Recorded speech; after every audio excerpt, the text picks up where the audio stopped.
Race number 6 is due off at 14:50, and on this occasion they'll go over the 1400 metre trip, www.trackandball.ca.za, an apprentice handicap.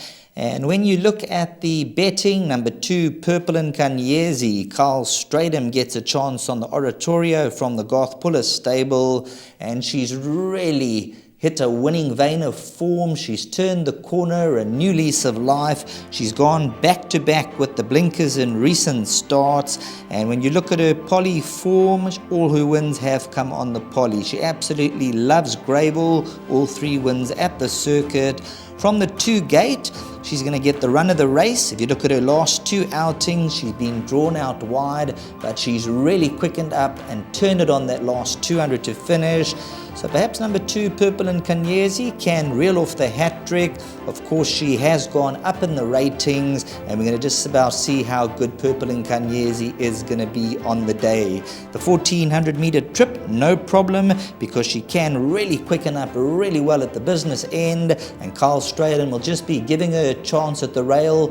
Probably 3 lengths off, I'd suggest turning for home, and when they spin for home, you'll see number 2, Purple and Kanyezi, coming through with a rattling finish, and possibly the horse they all have to beat. My lurker in the race is number 1, Red L, and that will be with apprentice Zuma aboard. The blinkers go back on.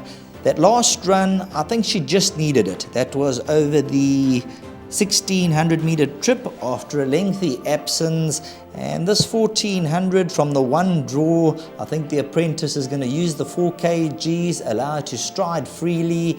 Around 16 to 1 in the market. I think a horse for the swingers, the trifectas and the exactors. She's a 3-time winner, and 2 of those victories have come on the poly.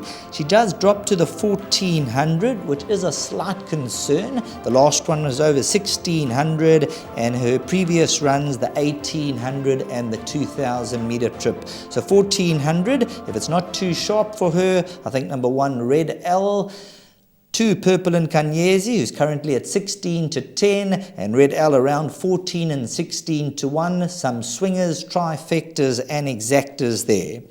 When we look at the balance of the field, number 8, Perfect Princess, she finished just over 2 lengths behind Fire Fairy last time out. And then number 9, Alphonse Baby, another runner who continues to earn checks for the connections. The Wendy Whitehead stable, they're in tremendous form currently. Not an easy race. Purple and Kanyezi, the handicappers pushed her up, but she could be equal to the task. And number 1, Red L for me. This is obviously the class package in the race, and if she brings her A game, she could certainly win a race of this nature at decent odds.